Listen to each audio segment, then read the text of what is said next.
네, 안녕하세요. 가톨릭 지도자 추천 전형으로 입학하여 합격자 사례 발표를 맡은 국제학부 21학번 나라가대 20기 이다인입니다. 먼저 저의 발표에 앞서 목차에 대해 간단히 소개해드리려고 합니다. 저는 가톨릭 지도자 추천 전형이라는 학생부 종합 전형으로 입학하였습니다.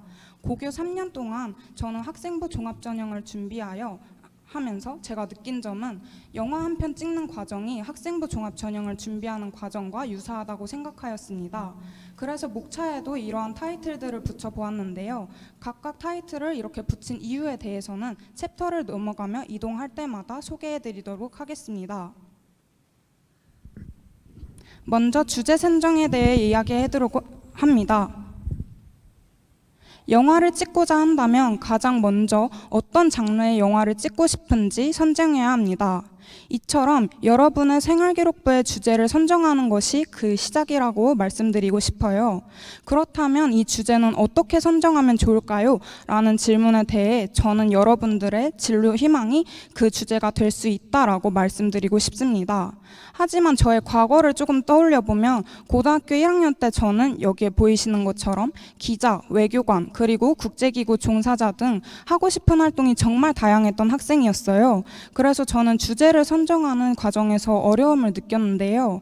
저는 그러다가 제가 왜 이런 활동들을 하고 싶어 했는지를 떠올렸습니다. 그러다가 제가 내린 결론은 더 나은 세상을 만들기 위해 동참하고 싶다는 마음은 같았다는 것이었어요. 이 바탕으로는 인권이라는 가치가 깔려 고통받는 사람들을 위해 일하고 싶다는 생각이었습니다. 따라서 저는 저의 주제를 인권이라고 정했습니다.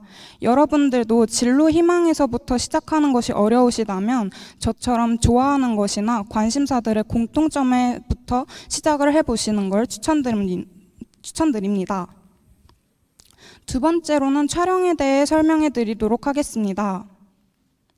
영화를 찍기로 정했다면 영화를 구성할 장면들을 채워 넣어야겠죠. 이것처럼 학생부 종합전형에서는 생기부를 여러분들이 어떤 활동들로 채워나가면 좋을지에 대해 저의 사례를 통해 이야기해 보려고 합니다. 저는 먼저 관심 있고 해보고 싶은 활동들이라면 무조건 도전해보던 학생이었습니다. 나중에 떠올려 봤을 때 고3이 되어서 이거는 별로 중요하지 않은 활동 같아, 이건 별로 쓸모가 없을 것 같아 라는 생각보다는 나중에 돌이켜 봤을 때 저는 영화처럼 정해진 시나리오가 없었던 저였기에 어떤 활동이 어떤 기회로 주어질지 몰랐기 때문에 제가 해보고 싶은 활동이라면 무조건 도전했던 것 같습니다. 여러분들 역시 여러분들이 하고 싶은 마음이 드는 활동이라면 그것을 기회로 생각하여 놓치지 않고 잡으셨으면 좋겠습니다. 저는 저의 활동들을 이렇게 세 가지의 카테고리로 나눠보았는데요. 첫 번째로는 진로와 관심사와 관련된 저의 활동들을 소개해드리도록 하겠습니다. 저는 2학년에 들어서 인권 관련 국제기구 종사자라는 분야로 진로를 좁혀나갈 수 있었습니다. 따라서 이때부터 전공 적합성과 희망 분야의 열정을 드러낼 수 있는 활동들을 집중적으로 해나갔습니다. 예를 들자면 교내 국제화반 수업을 통해 전공 관련 관심을 키울 수 있었고, 또 저의 주제였던 인권과 관련하여서는 인권단체와 직접 인터뷰한 내용을 홍보물로 제작하여 교내에 게시하는 캠페인을 벌였습니다. 그리고 전쟁 등의 특수 상황에서 침해되는 인권을 주제로 보고서를 작성하는 등 다양한 탐구 활동을 통해 저의 관심 분야에 대한 흥미를 넓혀갈 수 있었습니다. 두 번째로는 교과에서 부족했던 부분을 보완하기 위한 활동들입니다. 저의 경우는 전반적으로 내신 성적이 부족했었고, 특히 수학 과목은 제가 개인적으로 싫어하기도 했고 또 성적이 잘 나오지 않았었습니다. 하지만 저는 이러한 어려움에도 불구하고 계속해서 학업을 이어가려는 노력을 하였는데요. 예를 들어 드리자면 수학 주제 발표 시간에 페이지의 정리, 그리고 지진과 상륙로그와 같은 재미있는 주제들로 매 학기 발표 수업에 참여하였습니다. 또한 학습 공동체를 구성하여 제가 싫어했던 과목도 공부를 해보려고 노력했습니다. 또한 저는 사교육을 받지 않았던 학생이었기 때문에 학교에서 진행하던 방과 수업, 그리고 보충 수업 등 학교 프로그램 등을 적극적으로 활용하였습니다. 여러분들도 부족하고 못한다고 해당 분야를 무시하기보다는 어려움에 직면하고자 하는 마음가짐으로 학교 생활을 하는 것이 중요하다고 말씀드리고 싶어요. 세 번째로는 진로와 관심사와 관련되지 않아도 제가 개인적으로 도전해보고 싶었던 활동들에 대해 말씀드리겠습니다. 저는 이 부분을 통해 내가 얼마나 학교 생활을 즐겼는지, 그리고 또 어느 하나에만 편중되지 않고 얼마나 많은 분야에 노력을 쏟았는지에 대해 어필할 수 있다고 생각합니다. 따라서 저는 책과 글쓰기를 좋아했던 학생이었는데요. 이러한 저의 관심을 꾸준히 이어나가기 위해 다양한 관련 활동에 자발적으로 참여하였습니다. 또한 발표나 외국어와 같이 개인적으로 어려워했던 부분도 도전해보려고 노력했습니다. 이후로 넘어가서 제가 인상 깊었던 활동에 대해서 2가지 정도만 예를 들어 소개해드리고 넘어가 보도록 하겠습니다. 먼저 소개해드리고 싶은 활동은 국제화 과정인데요. 저는 중학생 때부터 국제기구나 국제문제에 대해서 관심이 많았던 학생으로 국제화 중점학교였던 모교에 전략적으로 지원하였습니다. 2학년이 되어 해당 과정을 선택하였고 막연히 관심만 있었던 공공외교, 국제분쟁, 그리고 난민, 기아 문제와 같은 국제문제에 대해서 탐구해보며 국제학부 진학을 꿈꾸던 저의 전공에 대한 흥미와 관심도를 높일 수 있었습니다. 그러다 보니 자연스레 국제 문제와 인권을 연결지어 생각하는 시간 역시 많아질 수 있었던 계기 또한 되어주었습니다. 다음은 학습 공동체 활동에 대해서 소개해드리도록 하겠습니다. 저는 이 활동에서 조장을 맡아 주도적으로 운영 방식을 주도하여 제안하였는데요. 학습 공동체 활동은 여러분들이 이해하기 쉽게 말씀드리자면 일종의 스터디 모임이라고 말씀드릴 수 있을 것 같아요.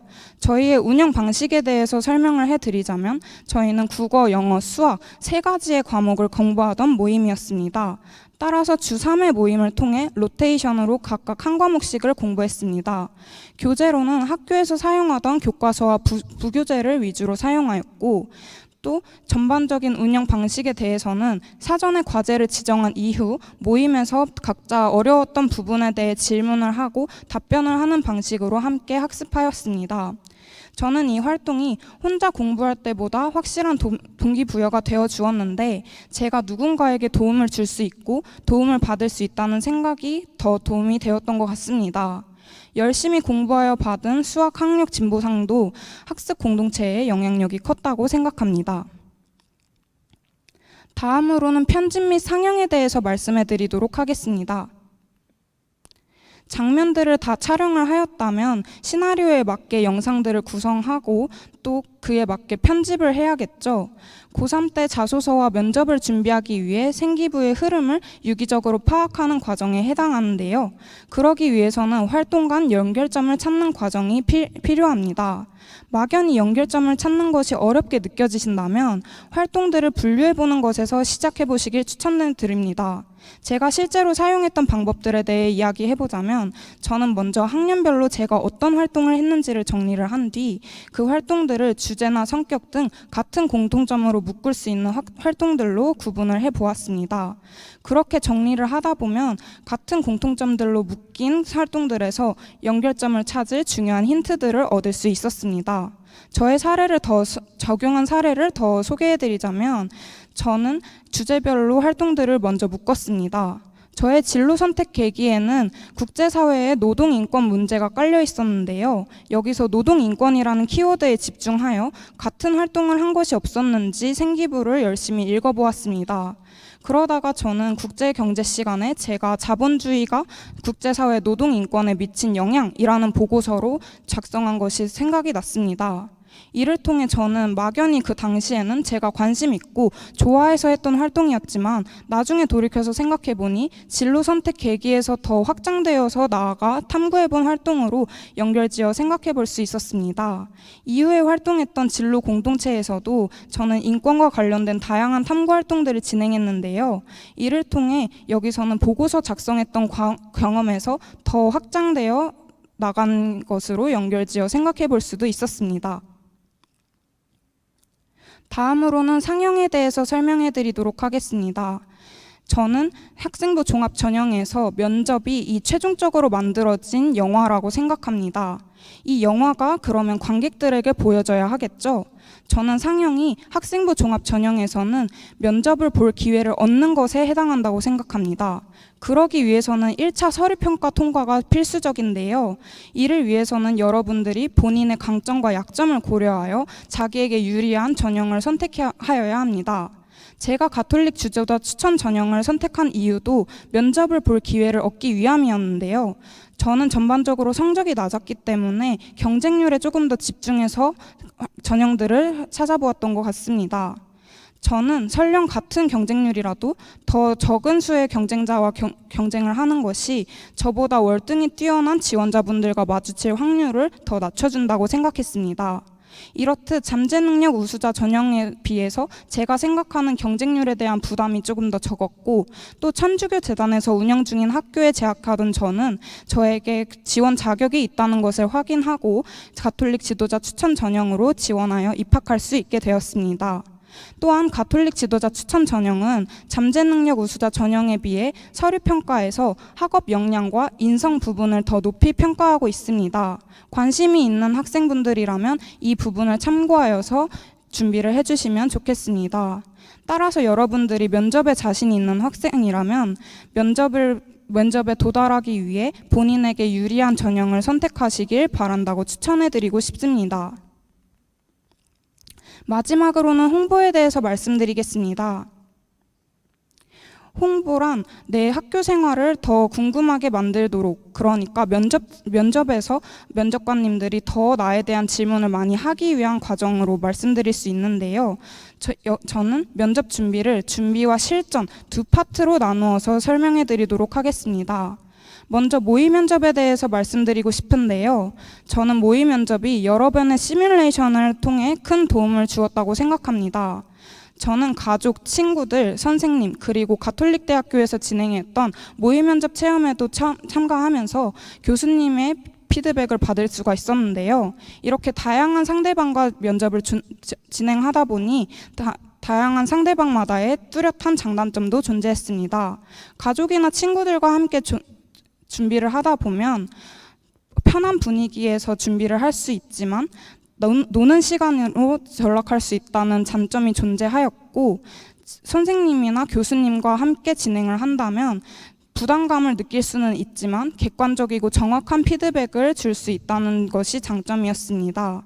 이를 통해 저는 객관적인 피드백을 받을 수 있고 또 편안한 분위기에서 면접을 진행할 수 있도록 저는 여러 가지 방법을 섞어서 준비를 했습니다.